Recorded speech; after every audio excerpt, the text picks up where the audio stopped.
know if I remember. I have no idea. I honestly don't remember, but most likely I just had like few friends over and a cake and tea. My 13th birthday was probably pretty chill because I had my Bar Mitzvah party a few months before. Do you remember what you did for your 13th birthday? We probably went out to dinner with my family. I remember two things. One is I went to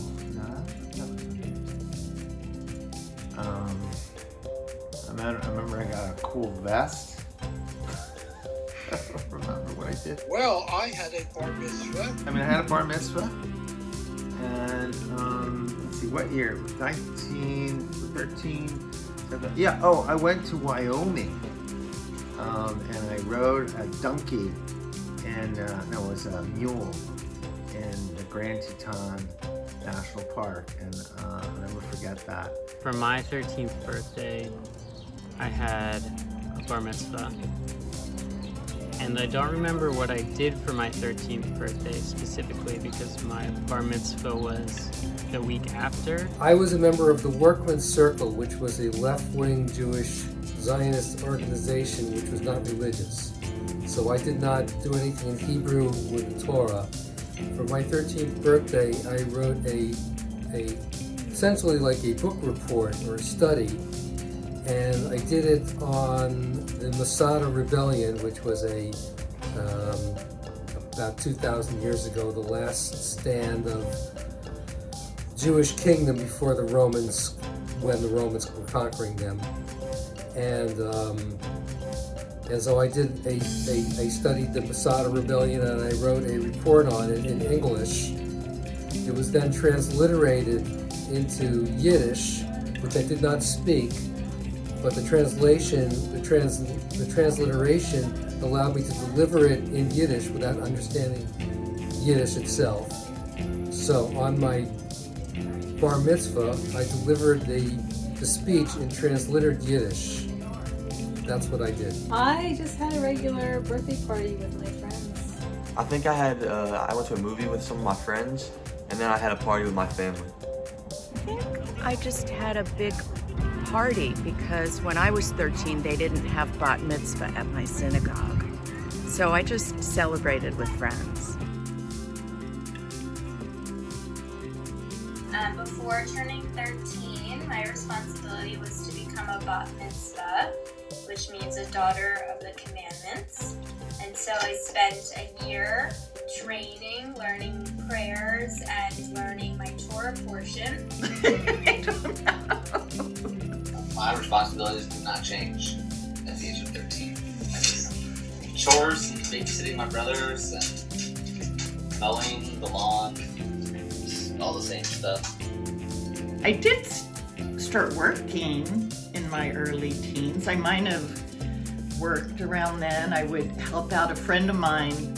Her father had a men's clothing store, and I would wrap Christmas presents during the holidays. I worked from a young age. Before the 13, I had to take care of, when we lived in Uzbekistan, I had to take care of the one-room house that we had. I had to make sure it swept properly. I had to make sure that we had wood to burn on the stove and cook. I think after I turned 13, I was just expected to get better grades in school. So I had to study more. After I turn 13, I will probably have the same ones. And also, as my sister is almost 13, I will probably need to start working on washing dishes and making and cleaning laundry. Well, after I turned 13, I got a lot more responsibilities. I think before I'd do things like I don't even know, cleaning up after myself, the normal things. And after I 13, I got some more responsibilities like doing the dishes, taking out the trash, shedding the table. So definitely got a lot more. Well, I always had to vacuum, look after like my siblings, make your bed in the morning, kind of those typical things of keeping your room tidy. But after 13, I feel like I got a little more responsibility. Like I was able to do stuff around the house to like earn some money, which was nice. So I would help my mom like mulch out front or take weeds out and stuff like that. I think the only thing that really changed was getting a dog and having that responsibility. For me, it was not a borderline before 14 and after 14, but maybe a little bit more responsibility. If you tell about now, before my child age and now, it's a big difference. But before 14, after 14, I not feel it's a change on it.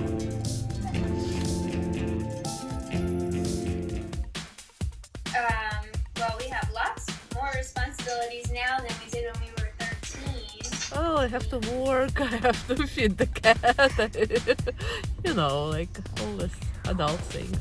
I take care of my husband, my dogs, and do whatever has to be done in the house. I type for a blind literacy program, and I help my children and grandchildren whenever they need it. Everything for my mother and for my wife, for my kids, for my everything. My responsibilities are to try to stay healthy, try to be happy, take care of your grandmother Cookie, and make you laugh. To be a good family member, a good friend. I would say we have a lot of responsibilities now. People count on us and we count on each other. I can cross busier streets. I have to, pack my bag and stuff. I have to remember to do my own homework assignments. I can make my own stuff. I have to walk the dog. I am allowed to do more stuff on my own. In my house, we just help by putting the table and cleaning the table and helping out if parents need help. Now I'm retired, but I still have responsibilities. I have to cook on Wednesdays. I have to do the laundry. I have to do all the dishes, and I have to make sure that my apartment is clean and that I take care of Caitlin and her dog. I have a son, Frankie, he balls salad, and I have to keep him healthy and alive and fed, and I have to keep myself healthy and alive and fed. I have a job, I have a home, I have friends, I have all kinds of responsibilities. I have to make money, have to stay healthy, yeah. Now that I just got my driver's license, actually, my mom has me do errands for her, and I do stuff like sometimes I'll help my dad get groceries and stuff like that, and of course all the other responsibilities. I have, because I don't have children, I have a responsibility, I feel, for my sister and brother and their families and their happiness and well-being. My partner of 25 years, David, my responsibility is for him to be happy and comfortable and loved. And I think I have a responsibility personally in my heart to help others whenever they need it and to connect with strangers. I feel like I have responsibilities on many different levels, some more to my community and where I live. So making sure that trying to help where I live be a little bit better place. And then in my family as a brother and a son, I have responsibilities to make sure that I have a good relationships with everybody, and connect, and with my friends to make sure that I know that they're doing well and that our relationships are meaningful. And I have a dog, which is a little bit like a son or daughter, you know, so that's a responsibility as well. I mean, I'm responsible for everything I do now. I have to pay all my bills. I have to clean my whole house. I have to take care of my cat. I run my own business. I have to take care of my office. I have 2 cars. So I feel like when you are starting to learn responsibility, taking ownership of that responsibility is really important, because I mean, I know people that I don't think did that, and now they kind of struggle with these things. They struggle with being able to take responsibility for all of the things they have to do. But if you embrace it and do all your chores and be ambitious, then you probably won't have any problems when you get older. I think for Jewish kids, being 13 is a really big deal because it sees you as an adult. And so that is both a responsibility and also like a big rite of passage and a milestone. Well, I think that 13 is a transformational year. You become a teenager, so you're no longer a kid, and you start your transition into adulthood, and you start to change physically. You grow a lot. If you're a boy, your voice gets deeper. You know, you start to grow facial hair, maybe. Not me, but some people. Yeah, probably everyone's voice gets deep. So your mother, her name is Cindy, had kind of told me you were going to ask these questions, and I told her the only thing I remembered about being 13 was that I was a Beatle maniac, because the Beatles had just come out in America. They were on the Ed Sullivan Show, and I loved them.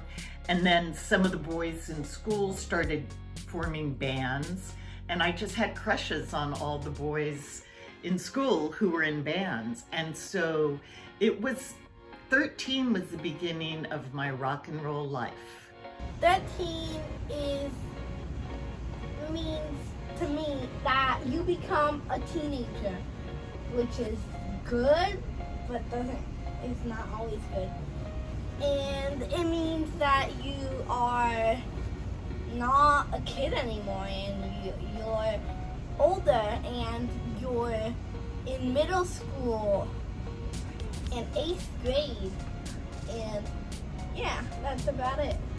Well, it's the age between 12 and 14, I guess. I'm not 13 anymore, obviously, but when I got 13, I remember being excited because, you know, I was finally a teenager, and I thought, like, you know, life would open up for me, and it definitely did. Well, guess what? I never knew what it meant to be 13 because I was constantly going from one place to the next, so I don't really know. And it wasn't always in a Jewish environment, so I didn't have Bar Mitzvah. I think when we were in Germany after the war, when we went from Poland to Germany after the war,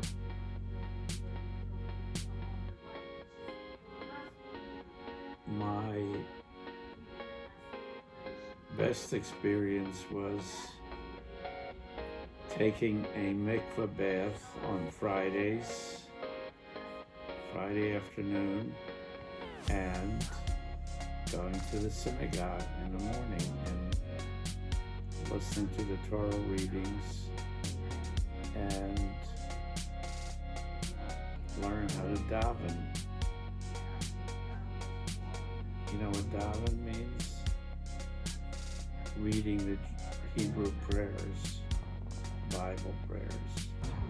It means the next chapter of a, Lord willing, long and healthy life. I think just a consciousness that, you know, that you're not just a little kid anymore, and you can start to kind of think a little wider about the world and your place in it. And even if you don't have any answers or anything like that, that you're open to kind of knowing that you're going to find out a lot, and that's exciting. Oh, you're starting to be grown up. You are starting feeling yourself as grown up because you feel that you have opinions, you feel like you have plans, you have ideas, you're not a kid anymore. I mean, being 13 is like so cool because you're finally a teenager, and being a teenager is like one of like the highlight markers of your life, right? So when you're a teenager, you start to get more responsibility, you get a little more freedom, you can start doing things on your own and hanging out with people. I feel like I started to make a lot of like my lifelong friends too when I was 13. But yeah, it's like finding yourself.